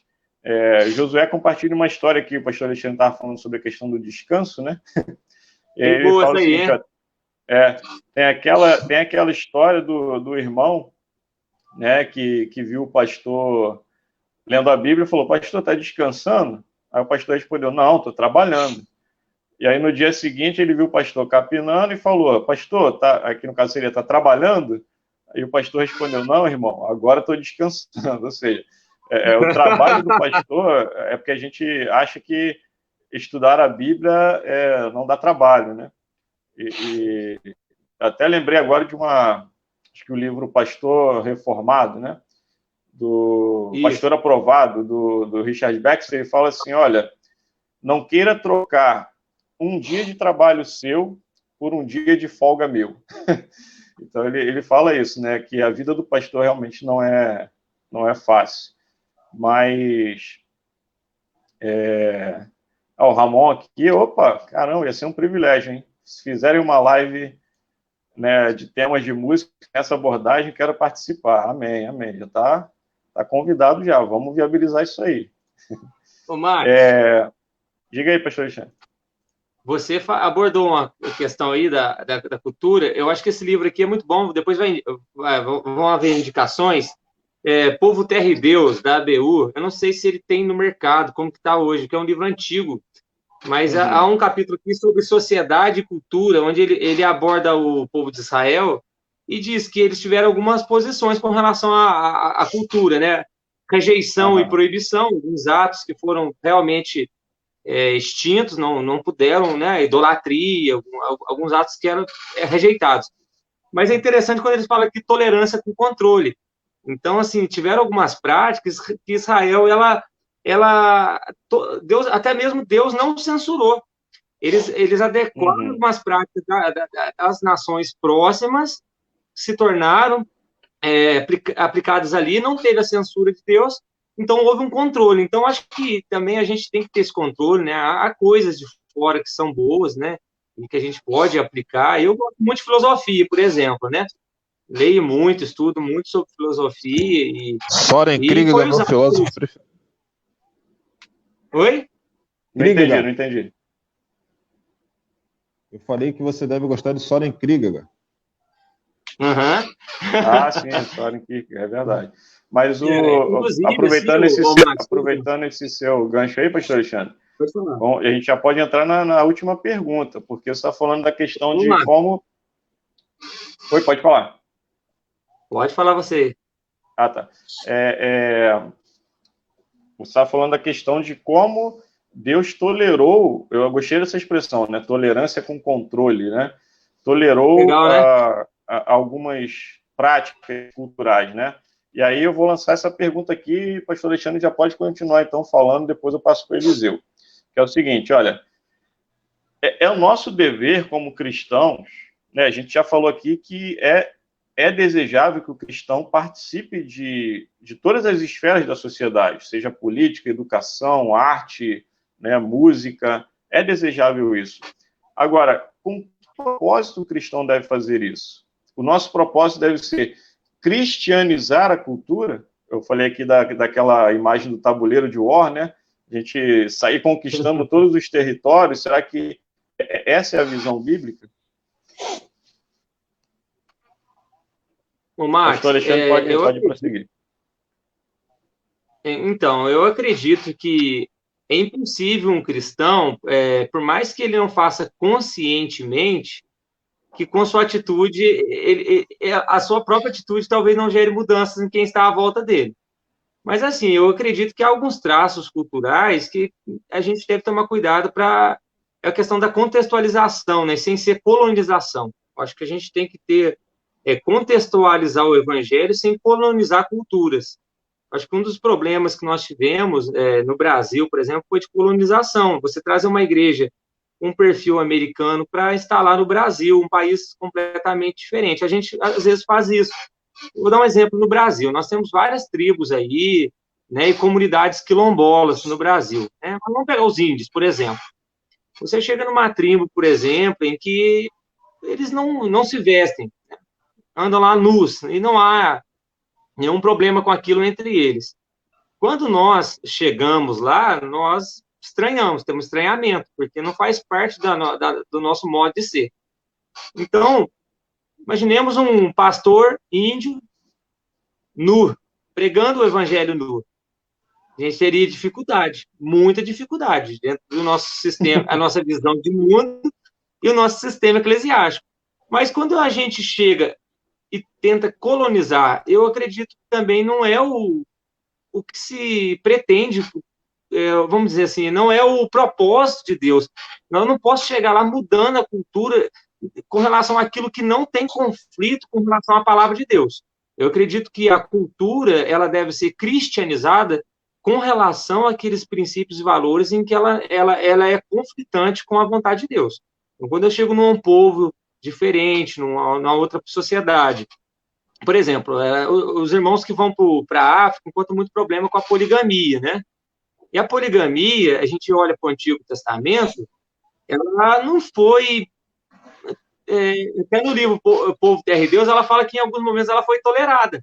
Nós vemos aí vários reis, como Davi, em que Deus não trouxe censura nenhuma. Jacó, por exemplo. Então, o que acontece? Nós chegamos numa cultura assim, quem já está casado, mantém, eu não tenho como mandar, eu pedir a pessoa e falar para ele que o evangelho diz que apenas uma esposa, né, unir-se à sua esposa, os dois serão uma só carne. Mas de agora para frente, que seja assim. Então, há alguns traços da cultura, Max, que eu acredito que a gente tem que cristianizar, sim, mas não fazer o que os jesuítas fizeram no Brasil, porque aí eu acho que é muito forçoso, né? E nós, às vezes, fazemos isso. É cruel, né? Entendi, perfeitamente. Eliseu, qual deve ser a postura, então, do cristão frente, quando ele está presente nessas esferas, qual deve ser a postura dele? Eu gosto muito do conceito do redimir. Eu acho que a ideia seria redimir. Alguém, eu ouvi alguém falando isso, eu não sei exatamente quem foi, mas eu acho que foi o Franklin Ferreira, eu ouvi falando sobre isso. Que existem 3 R's, né? Que na questão da cultura, que nós deveríamos fazer sempre, que a gente precisa tomar cuidado, que é receber, rejeitar e redimir. São os 3 R's, né? Quando ele fala que receber quando você... É a questão da graça comum, né? Que a gente até falou um tempo atrás. Tem coisas que são verdades, entendeu? Tem muita gente que você chega num determinado local e está fazendo atividades boas, né? Por isso que, por ele não ser cristão, e você vai demonizar o cara. Não é por aí. Mas tem coisas que obrigatoriamente você vai ter que rejeitar. Não tem para onde correr. Você vai ter que rejeitar aquilo que é maléfico ao ser humano. Não tem para onde. Você vai ter que rejeitar uma cultura. Acontece muito com os índios a questão do infanticídio, entendeu? Então você tem que rejeitar. Você tem que rejeitar. Isso você, como cristão missionário, vai ter que rejeitar. Agora, tem um porquê. Agora, você também... Essa questão do infanticídio, por exemplo, é muito interessante, que geralmente o infanticídio é porque eles creem que a criança que nasce com alguma deficiência física foi amaldiçoada por um Deus, entendeu? E aí eles pegam e jogam fora, porque eles também não têm condições de criar aquela criança. Uma criança que nasce com qualquer deficiência física, que seja ela, vamos supor, um paraplégico no meio de uma tribo, uma criança... Enfim, tem N dificuldades. Então, qual é a nossa função nesse momento? Vai tirar aquela criança? Então, tem situações que você precisa analisar com carinho. Essa questão do povo africano, que o pastor Alexandre falou, da bigamia. Eu já ouvi histórias de missionários e tem uma pesquisa, se não me engano, que é da Missão Mais, que fala que os missionários que foram lá na década de 80 e bateram muito de frente com a bigamia, existe uma pesquisa que diz que essas mulheres elas viraram prostitutas. Olha que loucura, cara. Entendeu? E por elas virarem prostitutas, aumentou absurdamente o nível de AIDS naquele país. Entendeu? Naquele continente, que foi da onde veio a AIDS. Porque elas viraram prostitutas, elas não tinham o que fazer. O marido ficava com a primeira e jogava fora 3, 4, 5. Literalmente jogava fora. Então, assim, como é que a gente trabalha? Eu acho que existem coisas que devem ser rejeitadas, totalmente rejeitadas, e eu acho que existem coisas, por exemplo, você não tem como negar o que você precisa, o que eu acho que você tem que receber. Por isso que a gente precisa tomar cuidado. A maioria das religiões espíritas, eles têm uns trabalhos voltados, tudo bem que é pela questão do que eles acreditam, para de caridade, muitas vezes muito maior do que a nossa. Eles fazem trabalho aqui perto da casa do meu pai, tem um gigante chamado Frei Luiz, que os caras fazem um trabalho para a comunidade que é absurdo, é lindo. Então você não tem como rejeitar, você tem que receber e redimir. Entendeu? Então, assim, redimir, eu acho que é o papo. Se uma cultura como essa, que está voltada apenas para obras, para um melhor crescimento teu espiritual, você tem que redimir essa cultura. Eu acho que é por aí. Eu acho que a palavra nossa é redimir a cultura. Não é você alterar, jogar fora, descartar, entendeu? E também não é receber tudo, né? Porque se a gente também recebe tudo, tem um outro problema. O Richard Niebuhr, ele escreveu um livro, né, chamado Cristo e Cultura, que ele trata justamente dessa relação, né? Como foi essa relação ao longo da história. E uma das formas, que é a conclusão que ele chega, né, é que a relação mais bíblica é Cristo como transformador da cultura, que é justamente o que o Eliseu falou, né, de redimir a cultura, e não chegar e impor de pronto algo que muitas vezes nós acreditamos ser bíblicos, mas que tão somente faz parte da nossa cultura social, e nem sempre é bíblico, né? O pastor Alexandre estava falando, e eu lembrei aqui de um artigo do Franklin Ferreira, justamente fazendo um resumo desse livro, Cristo e Cultura, do Richard Niebuhr. E no final ele fala de um relatório, até compartilhei agora aí o link, pessoal, com vocês, que é o relatório de Willowbank, que foi criado pelo Grupo de Teologia e Educação de Lausanne em 1978. E ele fala assim, ele cria uma espécie de hierarquia. Por exemplo, o missionário vai chegar em determinada cultura. E aqui eu queria fazer um link com você que está assistindo a gente, né? Mas eu não sou missionário. Não, quando você chegar lá no seu trabalho, na sua faculdade, né, onde você estiver, você é um missionário de Cristo. E você deve representá-lo para aquela cultura ali local. E ele fala assim, primeiro, alguns costumes não podem ser tolerados, como a idolatria, o infanticídio, né, que os nossos irmãos já falaram, o canibalismo, vingança, mutilação física. Aliás, essa semana, se eu não me engano, eu recebi a notícia de que um país árabe, que agora não me lembro, ele proibiu a mutilação feminina, né, graças a Deus. Então, coisas que não podem ser toleradas. Prostituição, ritual, entre outros. Aí, outra fase. Alguns costumes podem ser temporariamente tolerados por uma geração, por exemplo, como o pastor Alexandre estava falando, como a escravidão, o sistema de castas, o sistema tribal, a poligamia, que o Eliseu abordou, né, entre outros. Aí a terceira etapa. Há alguns costumes cujas objeções não são relevantes para o evangelho, como o costume de o homem e a mulher sentarem separados nos cultos, os costumes alimentares, vestimentas, hábitos de higiene pessoal, entre outros. Esse relatório diz que nessas coisas não é necessário interferir. E, por fim, assuntos secundários, né, sobre os quais há controvérsia, mas que pode-se ter liberdade de análise. Por exemplo, escatologia, né, pastor Luiz Saião, que gosta de brincar. Ele fala entre os batistas, né, a cada 5 batistas tem 7 posições escatológicas diferentes. O governo da igreja, a ceia, o batismo, são coisas que são fé, né, na questão da nossa doutrinária. Então, essas coisas podem ser também toleradas. Então, o pastor Alexandre falou e eu lembrei, achei muito interessante. Só para concluir, eu queria contribuir com o seguinte conceito, né, que é do James Hunter, que é o conceito de presença fiel. É o seguinte, olha, o cristão ele não deve ter um projeto de poder. Né? Aí, aliás, só voltando aqui antes, o Josué perguntou quando o povo de Israel retornou do cativeiro, eles não mandaram embora suas mulheres. Então, Josué, acho que essa pergunta a gente meio que já respondeu, né? O Eliseu, principalmente, já respondeu também, quando a gente fala que há questões culturais que podem ser mantidas. Por exemplo, nessa questão, se eu não me engano, é no livro de Neemias ou Esdras, está lá no final, né? Esdras, né? Está lá no final.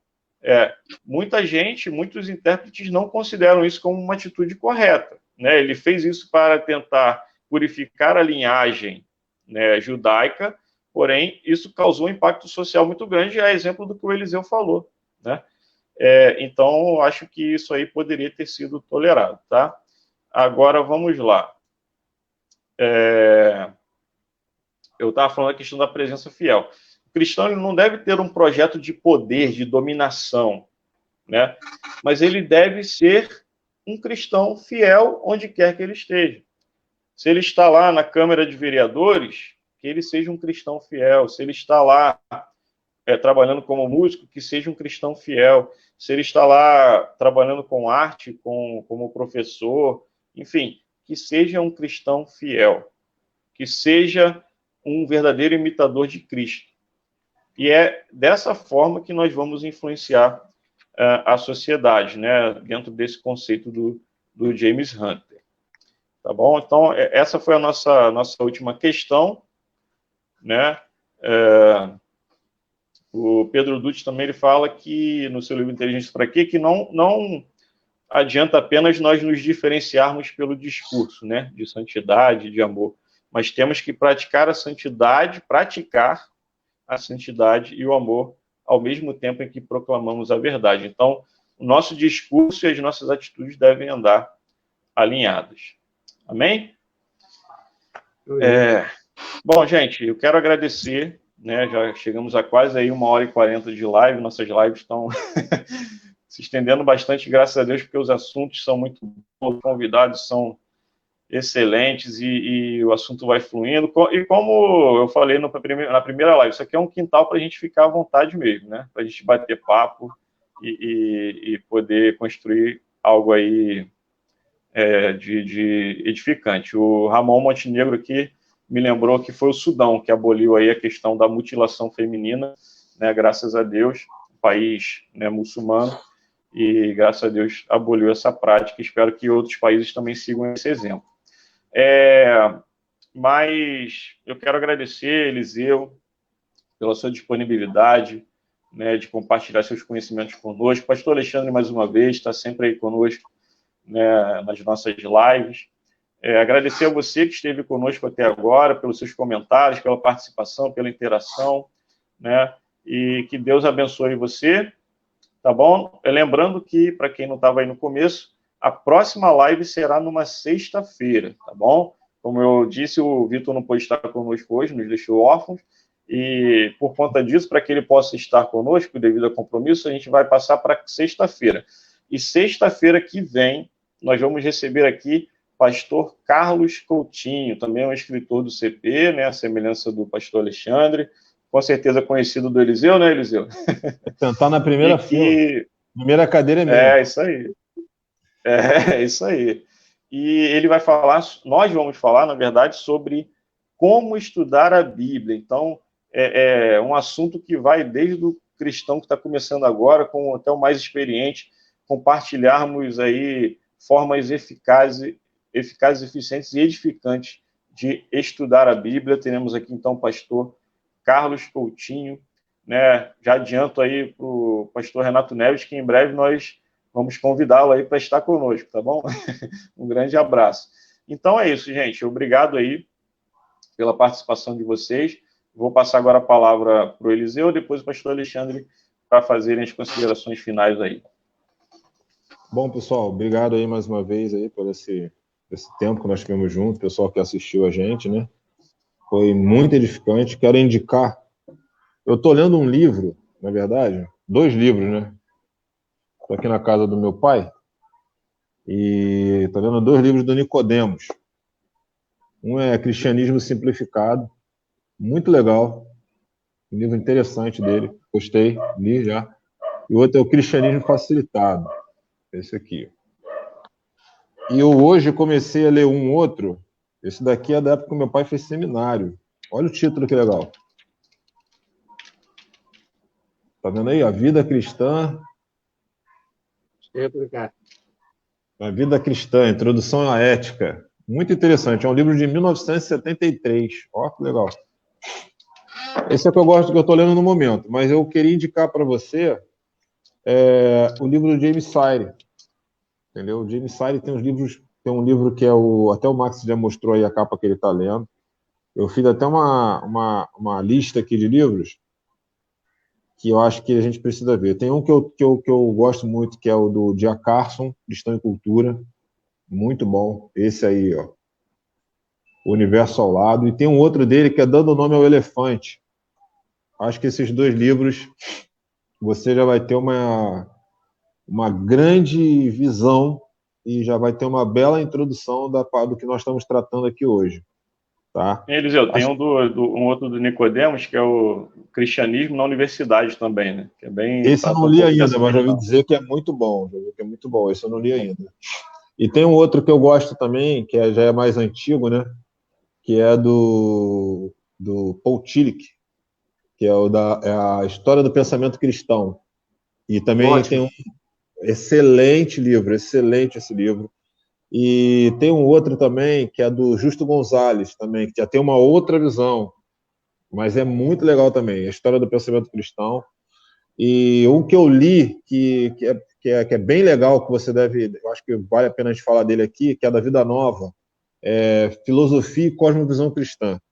Ele trata de uns temas bem atuais, assim, em relação ao aborto. Esse é legal. Ah, e tem um que eu li, cara, que esse é pesado, Intolerância da Intolerância, do D.A. Carson. Esse é punk, cara, esse livro é muito bom. Acho que tá bom, né? Esse eu não conheço, não. Rapaz, esse é um livraço, Intolerância da Intolerância. E tem aqueles outros clássicos, né? Eu acho que qualquer um desses, a verdade absoluta, vale a pena. Tem um da Norma Braga, que é legal, A Mente de Cristo, é muito legal. Contra a Cultura, do David Platt, você pode ler, que é legal. A Verdade, do D.A. Carson, é legal. Tem um que é a Introdução à Cosmovisão Cristã. São livros que você precisa ler. Eu acho que esses livros você já começa. Acho que esses 10 aí que eu falei, acho que já dá para você começar a aprofundar mais. Entendeu? Porque eles Depois são livros... você me passa essa lista aí para a gente botar aqui nos comentários. Hein? Tá, beleza, passo sim, passo com certeza, entendeu? É isso, acho que é isso, acho que tá bom. E ler a Bíblia, né? Ler a Bíblia, acho que ler a Bíblia é fundamental. Isso aí O pessoal tem que estudar ler a Bíblia. Né? O pessoal tem um livro que eu sempre falo com o pessoal quando eu vou fazer palestra. O pessoal, o que você indica? Eu falei, lê a Bíblia, mas bota um livrinho do lado de hermenêutica, de exegese, entendeu? Tipo assim, um entende o que lês, que é classicão, entendeu? E tenta melhorar a sua interpretação da palavra. É importante. Eu acho que uma das grandes dificuldades que nós temos hoje é que o pessoal não lê a Bíblia. Literalmente não lê. Ele lê pequenos flocos que são passados nos cultos. Só resquício espiritual. Então, acho que é isso. Então é isso, pessoal. Obrigado aí, Max. Muito obrigado pela confiança. E, meu irmão, a hora que precisar, não tiver ninguém na lista, chama esse crioulo que eu tô junto.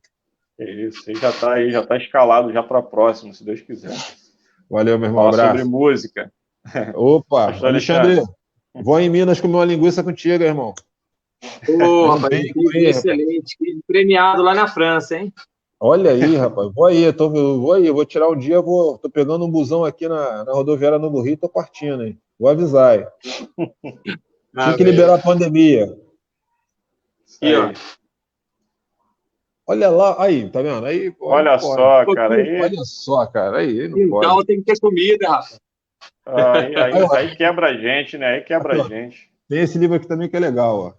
Esqueci dele. Mentiras que você ouve na igreja. Aí. Livro antigo. Eu tô lendo os livros antigos, cara. É 12 mentiras ou é só mentiras? Não, mentiras. Ah, tá. Eu li o 12 mentiras. Não, esse é mentiras. É legal. São os livros do meu pai. Eu tô aqui fuçando a biblioteca dele. Tem muita coisa. É isso aí. Vou levar tudo. Pastor Alexandre, manda um abraço aí pro pessoal. Tá joia. Um abração aí, o pessoal que ficou com a gente até o fim. Pastor Renato ficou do começo ao fim, né? Ele perguntou aqui, cadê as mulheres? E aí, Max, jogo para você essa pergunta aí, né? Rapaz, é uma coisa que eu sempre falo lá no seminário. Eu falo, gente, a gente às vezes lida com a mulher como se ela fosse constituída somente de uma parte emocional, né? Esquece que ela é intelectual também. Então, uma boa sugestão, ótima sugestão, trazer aí mulheres envolvidas com a teologia, se Deus quiser, para participar do nosso programa. Eu tenho uma sugestão aí de uma participante que pode nos ajudar bastante, tá bom? Depois eu mando para você. Quero agradecer aí o Eliseu, amigo, saudades, né? Conheci o Eliseu em Mesquita, né, aí no Rio de Janeiro. Um abraço a todos que participaram da live, creio que foi muito edificante, fomos muito abençoados e possamos, né, estar contribuindo para essa redenção da cultura, né? A glória de Deus. Max, um abração, Max. Valeu. Um abração, gente. Até a próxima aí, se Deus quiser. Sexta-feira, então, 20 horas. Se Deus vai se permitir, estaremos juntos. Um grande abraço. Isso aí. Valeu, meu amigo. Valeu, meu irmão. Obrigadão, hein, cara. Poxa, obrigado você, cara. Pô, foi bom. Esse tema de música. Vamos marcar essa aí de música, hein? Essa vai bombar, hein? Pô, pode chamar aí, esse de música, tu pode chamar, sabe quem? O André, cara. Conhece o André? André Santos? André mano. Santos. Pô, cara, ele tá lançando Então, um livro bom que ajuda ele, mano. Eu tenho contato dele aí, o cara é bom, muito bom, amigo pô, e vamos gente sim, boa. cara. Ele Não, eu tem, gosto tem, muito do trabalho do André, cara. Eu acho muito bom. Acho muito ele bom. lançou um livro agora muito bom, cara. O livro dele é muito bom, top. Eu li o Eu livro, vi, eu vi, eu vi. eu tive a Vamos, oportunidade de. vamos sim, cara. Preciso dar uma força mesmo para essa galera. Cara, eu li o livro dele assim, quando ele estava ainda nos inscritos ainda. Ele mandou para eu tentar uma oportunidade para ele aí numa editora. Acabou que ele Aham. lançou pela nossa mesmo. Cara, o livro dele é sensacional, mano. Gostei muito É. da abordagem dele, entendeu? E é um cara que vai Não, show de contribuir bola. muito, a gente ajuda esse cara. E esse meu amigo aí, o Ramon Montenegro, acho que ele até te adicionou, eu vi ele comentando. É, eu adicionei É, ele. é, ele, ele, Você tá online ainda, cara? eu acho que estamos online ainda, né? E aí, pessoal, tudo bem? Achei que tinha terminado aqui o online.